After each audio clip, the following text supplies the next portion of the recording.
大家好啊！日澳二人嘅第26集，我係 Tony。大家好，我係 Kenny，咁咧就第26集咧就都會係跟翻我哋呢一個嘅主題啦，因為日澳之間咧咁都有好多唔同嘅生活上邊啦，或者咧係呢個新聞上面同大家分享一下啦。咁我哋平台又多咗一個係 YouTube 咯嚇，咁希望咧就大家聽眾方便你哋啦，有陣時 YouTube 有好處一撳就係啦嘛，係。咁都歡迎大家咧係繼續係收聽我哋嘅節目啦。我哋今日調一調轉啊，講下日本同澳洲一啲新聞短信先啦，然後先入正題。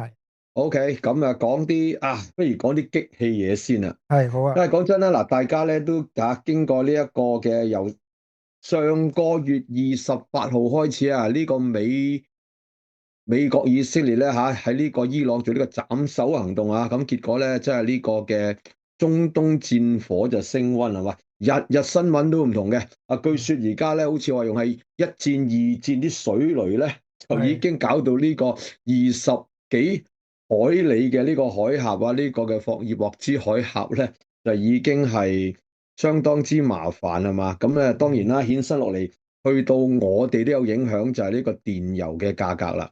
咁啊，先講我哋呢方面嘅激氣嘢先啦。咁咧就所謂澳洲咧都係個產油國啊，咁但係咧嗰個嘅電油嘅價格咧，其實短短幾日就升得好緊要。其實啱啱開始打啫喎，即係我講緊係二嗯。月尾三月頭喎。咁咧呢係。個價錢我都唔知係咪可以應聲就即刻去加價嘅。咁啊，照你有啲存貨㗎，啲存貨就應該係低嗯。價錢啊嘛，冇理嘅。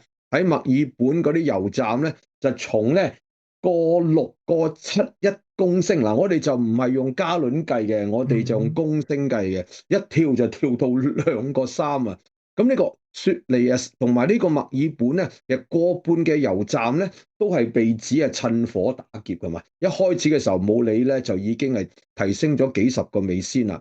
咁呢件事咧都觸發咗咧，係政府嘅財長啦，同埋競爭與消費者委員會呢度都有嘅喎，叫 ACCC。就密切咁樣監察油價，咁啊絕對就話唔容許咧啲駕駛人士就無辜被劏啊！咁結果係唔嗯。係咧？我覺得佢都唔知有冇做過嘢嘅啊！咁咧呢度啲油站好得意嘅，亦都大大個咧嘅可以話個價錢咧就係整晒出嚟㗎啦，每一個油站係。嚇。咁講真啦，而家啲奇景嚟㗎。呢個油站可能講緊係2個3，咪有個2個2毫9咧，有個2個2毫半咧。咁嗰2個2毫半嘅油站咧，就排長龍排得好緊要啦。即係類似嗰啲係即係抽閃卡咁咧，要炒高嘅時候你排隊去咁樣，大排長龍。咁講真啦，即係呢個都唔係一件開心同，即係唔係一件咧搞笑嘅事件啊。如果嗯。情況繼續惡化落去咧，其實澳洲嘅通脹咧，你話真係一個唔覺意唔受到控制，再加上呢一個嘅可能經濟嘅市道唔好咧，就真係連呢一個嘅滯脹都可能出現啊！咁所以呢個咧都係澳洲政府而家要面對嘅問題咯。咁我相信應該係全世界各地嗯。都有啦，係咪咧，Tony？係。日本方面咧，高市早苗就好似好豪氣咁樣喎，佢嗯就宣布咗咧動用嗰個石油儲備啦。咁佢仲講咧，無論之後咧上升到幾多咧，佢哋都嗯，會維持喺原有嘅價格。咁啊，唔知係咪可以咁做到喎？哇，咁啊幾好喎嚇，咁啊，但點都係可能嗰個燃油啊同埋電油嗰個情況咧，可能相對於我哋比較揸車都會比較多啊，實際一個嘅都幾重要嘅開銷嗯。嚟㗎。咁啊，真係希望啦，嗱，其實除咗係即係你話係經濟有影響啦，係咪啊？其實咧真係戰火咁樣蔓延係嘛，塗炭生靈咧，始終都係一件嘅唔好嘅事啊！咁希望真係成件事件能夠早日好好地解決咗佢啦，咁樣係嘛？咁啊，各地嘅領導人啊，我哋阿 Trump 總統啊，多啲智慧嚇，希望係啦。將呢件事件咧就係早日解決佢啦。係啦。講多單關於日本嘅一啲新聞啦。咁呢個都同好，國際新請講。聞有關嘅。咁之前美國咪公布咗愛潑斯坦嗰個file 一啲嘅公開俾人睇嘅啊。咁啊，嗯哼，其中原來咧都有關於咧有啲日本人嘅喎。咁呢個日本人咧就係千葉工業大學嘅校長，叫伊藤洋。咁咧佢亦都係咧而家係主導緊政府一啲啊好重要嘅計劃嘅。咁佢喺呢個檔案入邊咧，原來係出現咗8000次佢嘅名，仲有咧佢係同愛潑斯坦咧就通電郵咧通過咧有4000次咁多嘅喎，真係一個哇，好咁。但係咧好深交情喎。係啦，當局咧內閣府咧就回應記者嘅提問咧，佢話佢嘅意見係好重要，我哋唔覺得咧請佢係有問題咁啊，似乎對於哦，呢個情色或者色情大國嚟講咧，呢方面都幾寬容下如果個包容性好強添嘛。係啊係啊，啱啱今日仲有一單嘅好短嘅啫。係，請講。咁好證明呢個日本嚟講咧，當局即係對於呢個官員嘅一啲關於色情嘅操守咧，係比較寬容嘅。包括最近啱啱係呢兩日嘅啫，有一個叫日本文部科學大臣啦，叫做松本洋平佢就俾嗯記者咧就發現到佢同一個已婚嘅女性有染啦，去酒店幽會。咁佢就回應記者嘅時候咧，就話佢已經受到妻子嘅嚴厲斥責啦，已經好慘啦，我就唔會嗯。諗住辭職咁樣咯。咁其他官員都冇乜回應呢方面嘅問題。咁由呢單咁簡單嘅新聞咧，大家都可以即係反映到日本嘅政壇對於呢啲似乎就好輕輕帶過咁樣啦。其實會唔會日本嘅政壇而家嗰啲方向同埋啲制度都係經常搖擺咧？以前係嘛有兩個漢字叫不倫咧，好緊要喎。不就不是個不啦，倫理嘅倫，一凡親講到不倫咧，可以好大鑊噶喎。好似突然間你都有一個嘅新聞嚟講關於日本一啲嘅制度嘅問題啊。係啊，咁不係啊，如我就講咗澳洲呢邊先啦，講翻啲生態嘅嘢嚇。咁就係關於一個澳洲嘅專家咧，佢利用咗 3D 嘅打印嘅技術咧，係仿製咗一啲嘅瓷磚，係有助修復珊瑚礁嘅喎。咁咧佢嗰個情況就係咁嘅，原來咧同人類嘅嬰兒一樣咧，嗰啲珊瑚蟲咧係需要一個適合嘅環境先至可以生長，同埋喺呢個珊瑚礁裏邊咧係安家樂嘅。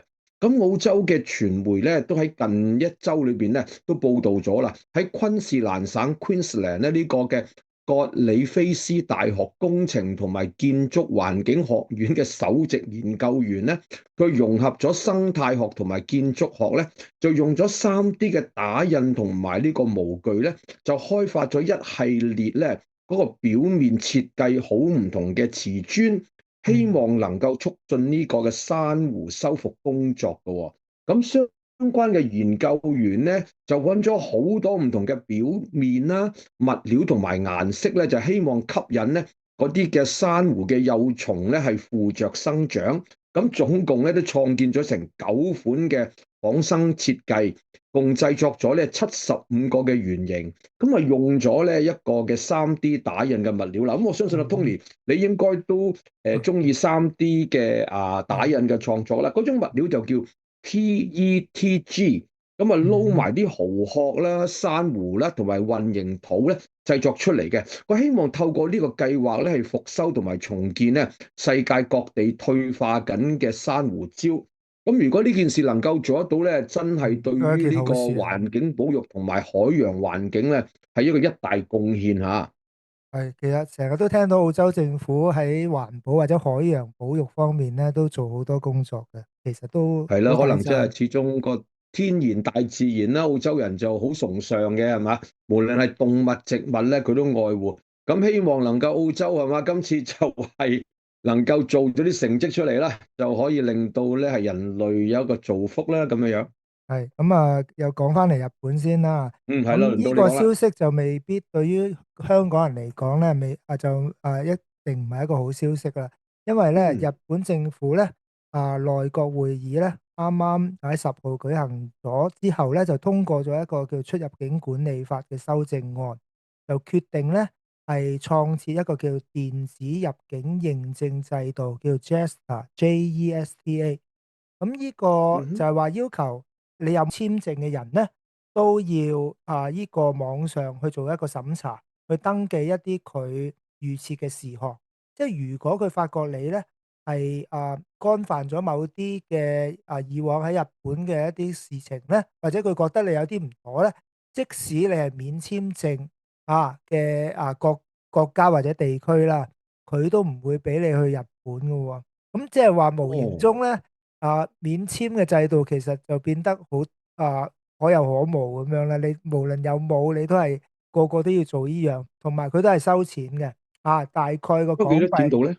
估計咧就係2000至3000日元一個人，我大概而哇！家就係100至150蚊左右啦，就咁啊，係呢個。即係話喺咁啊，講真，去日本就多咗一個門檻啦。咁啊，我諗香港人咧，講真，翻鄉下咁啊，呢2000零3000 yen 咧，就係我諗佢哋都要捨得俾啊嘛。你比着我如果日本我都 OK。咁但係咧，其實都係一個嘅政策啊。睇到日本政府嗰一個嘅可以話個角度同埋咧嗰個立場咧，似乎對一啲外國人同埋日本遊客咧，開始有啲嘅唔好似以前咁就受歡迎啊！你有冇咁嘅感覺咧？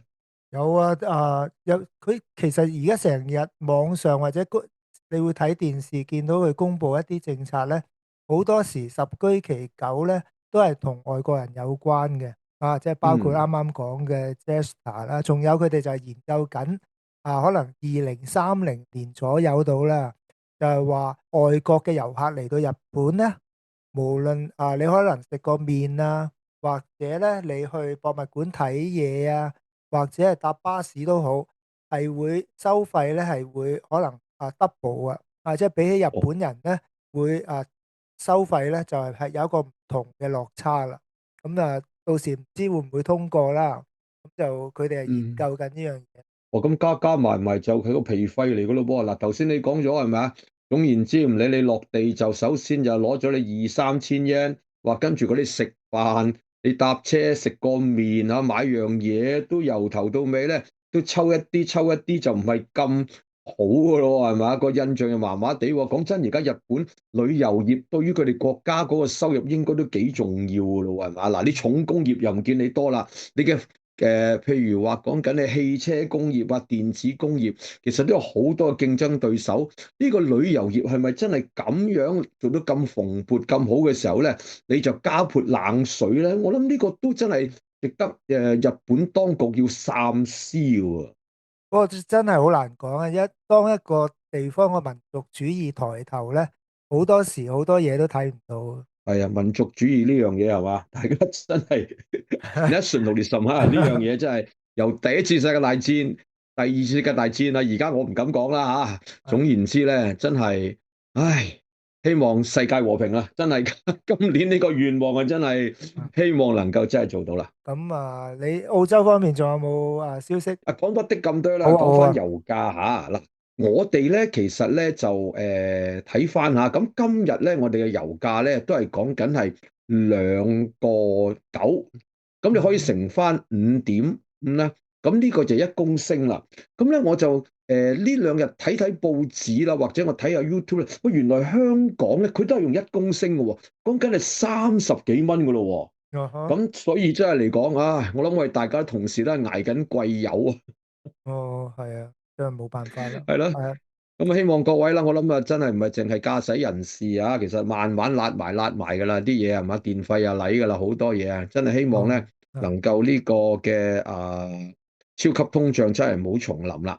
OK，咁咧就如果我哋喺呢一個嘅兩地嘅新聞啦，都講完之後咧，真係開始講下我哋今日嘅主題曲啦，就講翻一啲嘅近期咧，阿 Tony 你喺 AI 上邊嘅作業嘅分享，其實上次都講咗少少噶啦，今次咧都係分享翻阿 Tony 咧，佢喺以前嘅教學咧，又或者喺教學裏邊咧，更加多一啲嘅火花嚇，一啲嘅 insight 咧，同大家分享下。咁將時間交俾你。係大家互相分享下啦。咁好啊。講開點解會做一啲嘅AI 作品咧？好多時咧就係有個念頭啊，過往係喺視藝科方面咧，就做教案嘅時候咧，可能會遇到一啲即係難題嘅，例如好多時我哋教案都係文字為主啦，最多係係，有個 PowerPoint PowerPoint 都有嘅一定。咁嗯哼但係咧到同事手上嘅時候咧，可能有啲概念或者有啲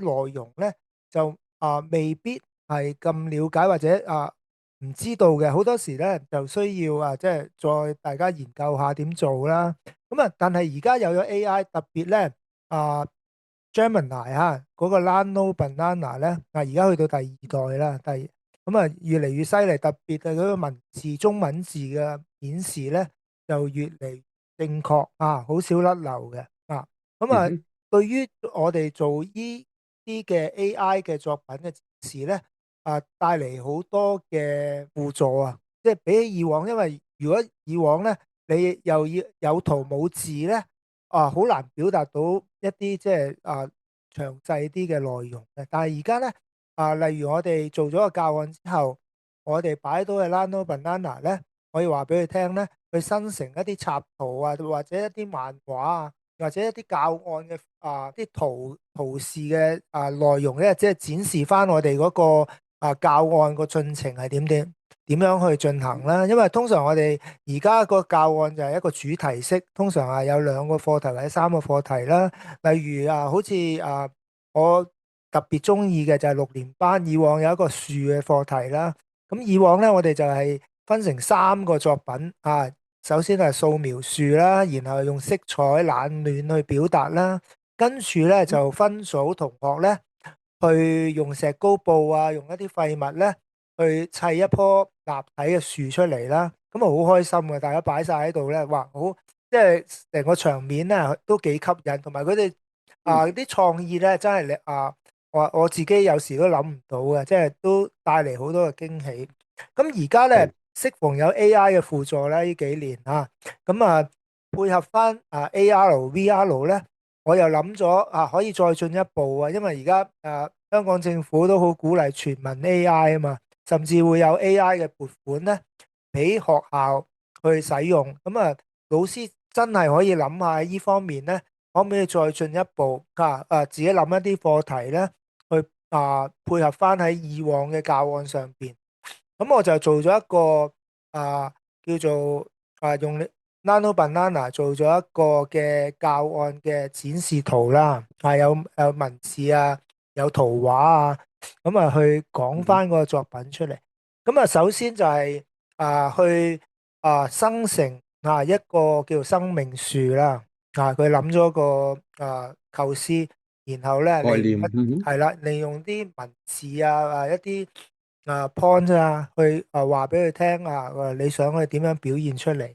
咁做完之後咧，原來你擺喺你可以再進一步咧，利用一啲AR、VR 嘅裝置咧，就可以喺一個虛擬嘅空間咧，去睇翻你嗰棵生命樹由一個平面啊嘅作品點樣變成一個咧喺虛擬空間嘅立體作嗯品。甚至咧可以將所有同學嘅虛擬作品咧放喺同一處嘅地方，然後帶住嗰個 VR AR 嘅裝置咧，可以好似觸摸到或者進入嗰個空間入邊。咁比起以往咧，有唔同感受喎。咁我諗都幾開心㗎咁樣。我諗真係好吸引啊！嗱，而且咧，今次其實係真係咧，係一個視藝嘅單元嚟嘅。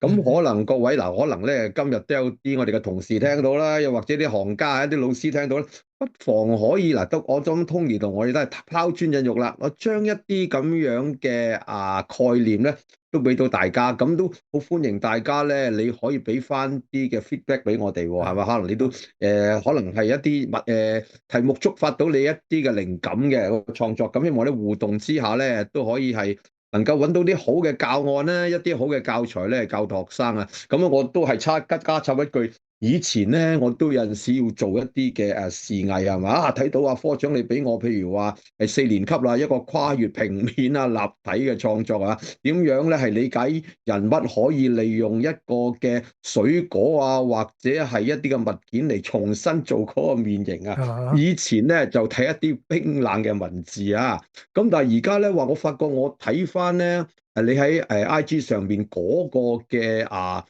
漫畫咧。其實就嗯，真係好入腦啊！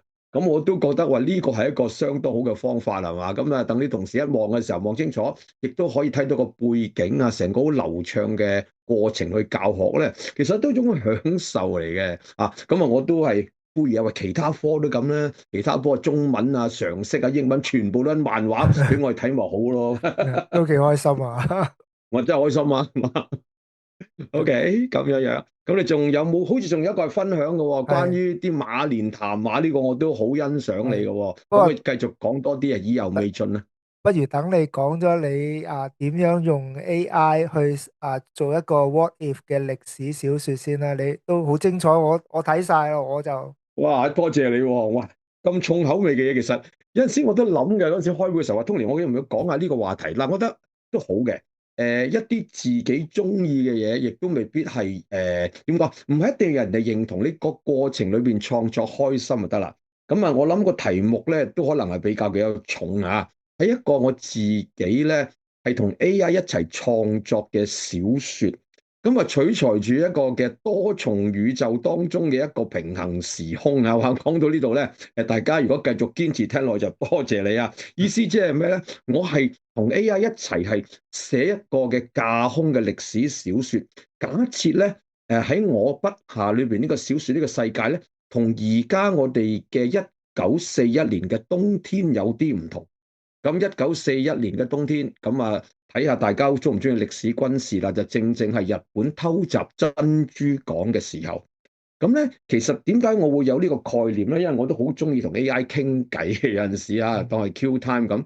咁慢慢咧，我就同 OpenAI 傾嘅，咁啊傾下傾下就講下啲歷史軍事嘅嘢。咁我有一次就問，喂，其實都係天馬行空嘅啫。喂，如果我想問下你，其實如果咧當年咧，1941年日本偷襲唔成功，美國會點咧？佢講咗好多嘢嘅喎，又真係有文有路嘅喎。咁我就開始諗，咦？如果將呢啲嘅文字記錄落嚟，都幾有趣嘅喎。咁於是咧，我就大膽咧，就係諗咗一個嘅小説故事嘅核心架構啊，即係所謂嘅大橋啊，call and call 啊。我想講咩咧？就係喺我嘅時空世界裏邊咧，日本偷襲珍珠港係撻 Q 嘅。咁啊，美國嘅太平洋艦早就預先知道，咁你知美國啊最中意呢個叫做先發制人啊嘛，呢幾個字啊，先發制人啊，而家都經嗯，常有呢啲咁嘅字眼出現啊，就殲滅敵人。咁咧就呢個嘅偷襲珍珠港呢個歷史名詞咧，其實就唔會喺我筆下呢一個時空裏邊有嘅，因為佢根本就偷襲唔成功。咁結果成件事就美國透過呢個珍珠港海戰咧，就擊沉咗咧日本當時好多隻航母艦，就改寫咗佢嗰邊嘅一個嘅二戰歷史啦。係咁我講到呢度咧，我都希望各位咧係聽眾都包容呢段比較沉重啲嘅背景嚇。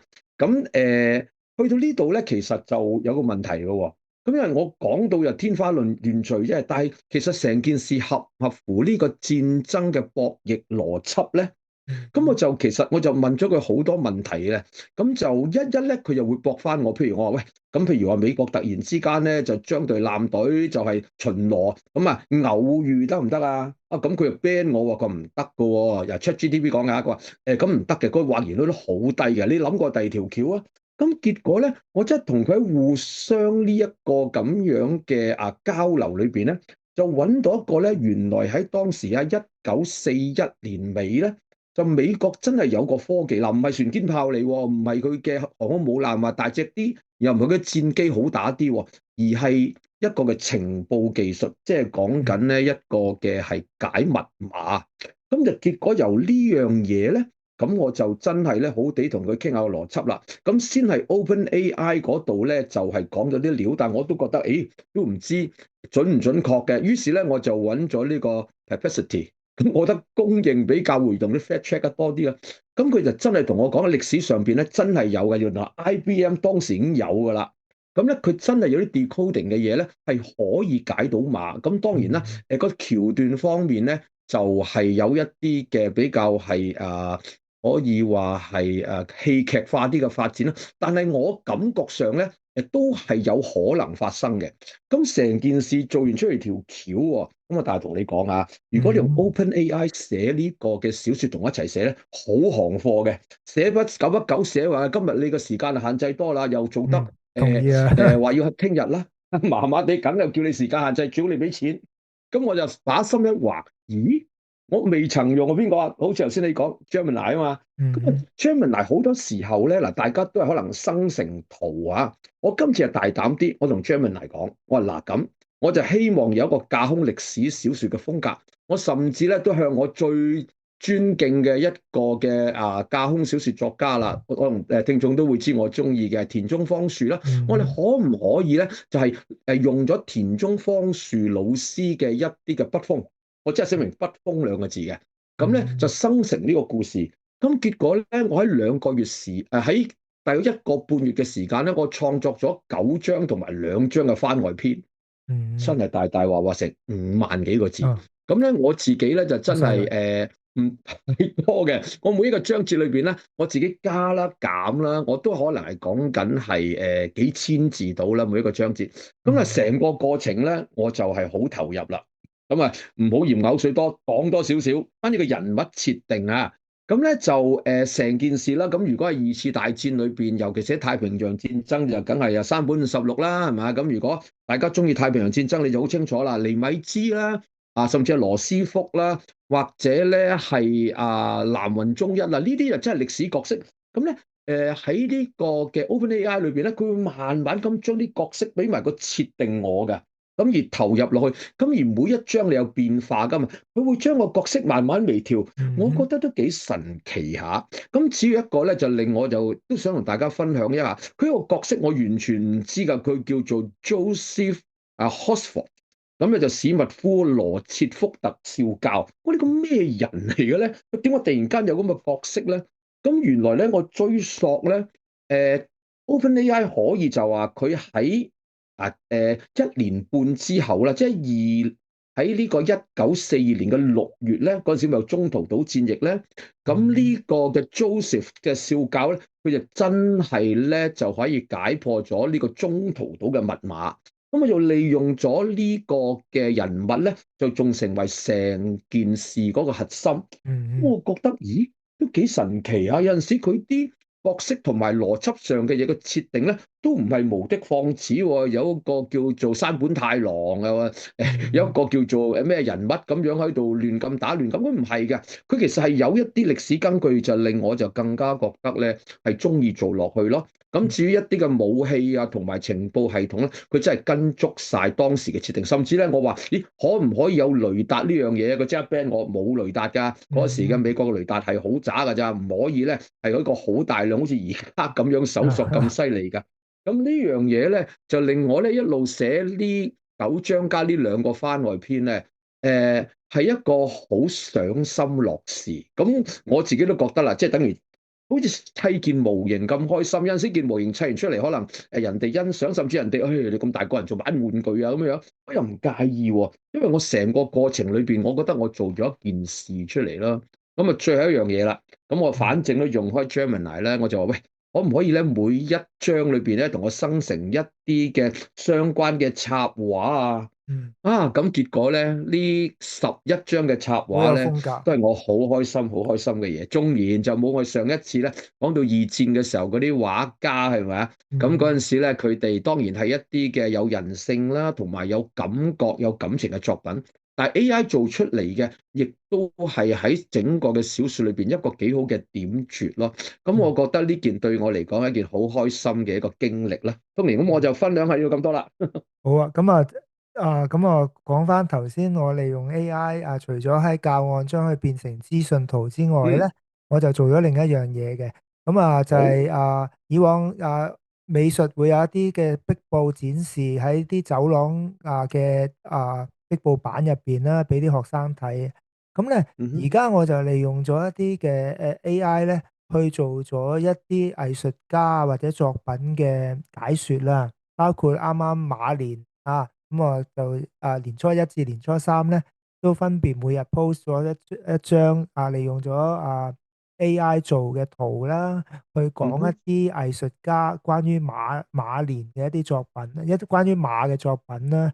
咁其實都可以好清楚講到出嚟喎。咁我之前又利用咗AI 又做咗一啲藝術嘅介紹啦，即係嗰個藝術家或者藝術作品嘅介紹啦，利用嗯哼，4格或者5格甚至6、7格嘅漫畫形式。咁其實都我覺得，如果當時有呢啲咁嘅技術有技術嗬，啲咁嘅哈哈，有啲生成嘅模型，咁放喺壁布上邊咧，比起我哋自己做咧，真係好幾多倍吸引力咧，我一定咧係會更加多唔會話嗯哼。行過就算啦，我覺得嗯哼，其係啦，實都好有資料性啊！特別提翻咧，你喺初一、初二、初三由達文西、達芬奇嗰個畫馬，再跟住到畢加索完全唔同風格嘅，跟住去到齊白石係嘛？睇翻中國人畫嘅畫，其實真係有畫有圖，亦都有文字。咁當嗯，然啦，Tony 你自己喺個編輯過程裏邊咧，都花咗好多心思嘅。係咁我想問下啦，頭先我哋講咗咁多啦，始終我哋都係局限咧，我哋都係睇唔到我哋啲嘅生成嘅圖啦，又或者你嘅作品咁樣樣，或者嗰啲嘅漫畫，其實有冇個途徑等大家聽完呢個節目之後咧，都可以重溫我哋所講嘅嘢咧？嗯，應該可以嘅。我哋除咗透過 IG 之外咧，我哋而家咪多咗個 YouTube 平台嘅。咁除咗可以嗯哼，擺聲音擺錄像咧，其實擺一啲硬照或者擺一啲圖片咧都可以嘅。咁我哋會喺嗯哼，嗰度咧都會分享俾大家。咁差唔多尾聲啦。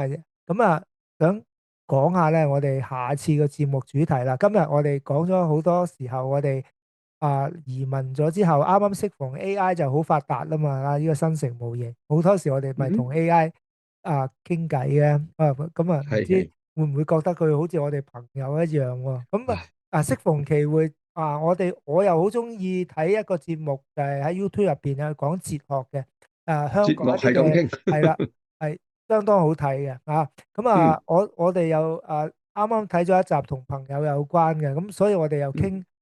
喺咪後又傾過咧，不如我哋講下朋友因為喺外國係咪咁容易識到朋友咧即係比起以嗯，往嚟講咁我哋都可以講下呢個主題咯。呢個話題係相當有趣嚇。嗱，Tony 咧就去到東瀛，我就去到南半球。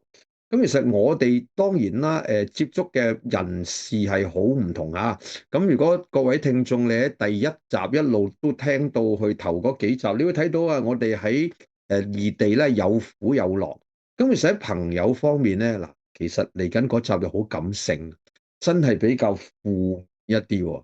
係嘛？係咪真係咁容易喺呢個外國地方能夠揾朋友咧？你係珍惜住我哋喺東方之珠嘅朋友咧？咁呢一樣嗯嘢咧，都係好啊！兩地二人咧，真係好多嘢講。不過我哋要準備下我哋嘅話題同大家講啦。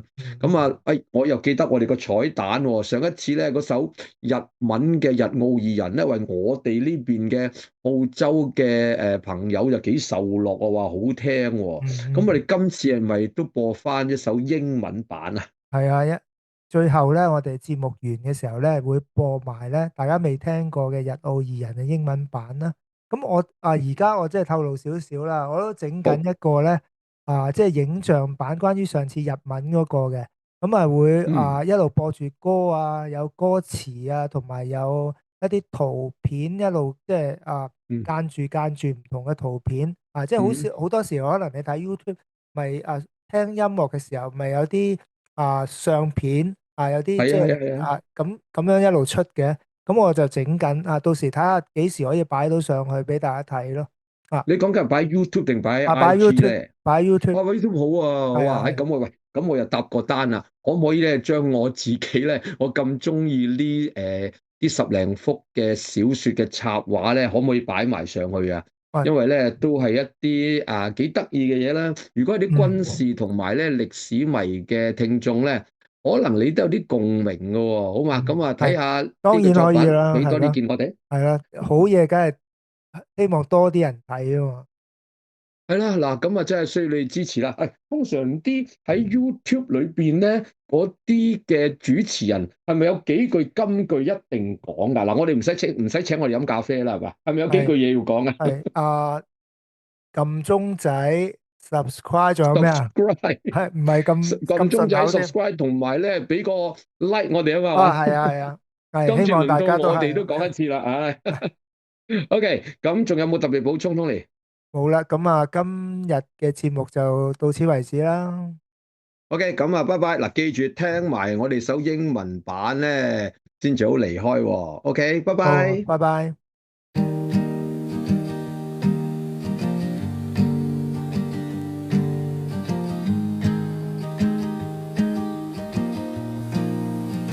He says there's a kangaroo yawning down the street. I say I hear the shrine drums in the subway heat. When languages twist and turns, the jokes become real. The world gets so small, it's a touch you can feel. He laughs and asks, are Tim Tams really that divine? I answer with a bowl of ramen soup so fine. Just a plane ticket away, but we bridge it with a sound. Strangers turning into friends on this common ground. Between Japan and us, the time zones drift away. We're used to talking through the night into the day. You talk about the street lights, I talk about the moon. Even the strangest stories play a perfect tune. Between Japan and us, no distance makes us fear. A digital fairy tale bringing you so near. Just a simple podcast, a voice inside my head, speaking out the little things that we have left unsaid.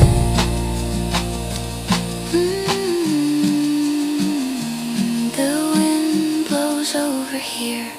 Is it winter there or spring?